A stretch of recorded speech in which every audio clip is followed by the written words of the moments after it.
LTO handa na sa implementasyon ng LTO tracker sa buong bansa. Bumabali sa balitang yan si Just Ignacio. Abante Radyo Live Report. Handa nang makapaghatid ng driver's license at licenses plate ang Land Transportation Office.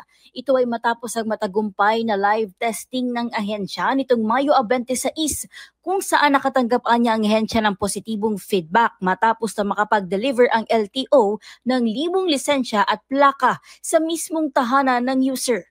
Ayon kay LTO Chief Assistant Secretary Attorney Vigor Mendoza, ang natanggap nilang positibong feedback ay indikasyon na handa na para sa nationwide deployment ang LTO tracker.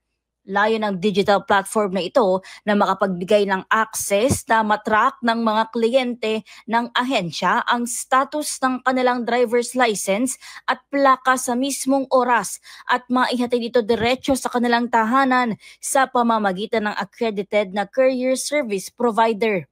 Pinuri naman ni Transportation Secretary Vince Tizon ang naging development ng LTO tracker at sinabing napatunayan ito na maabot ang layunin na maiwasan ang tradisyonal na mahabang pila at matagal-tagal na paghihintay sa bawat transaksyon at ahensya.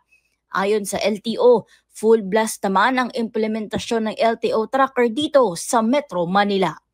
Ako si Just Ignacio ng Abante Radyo. Ito ang balitang mabilis, mabangis, walang mintis.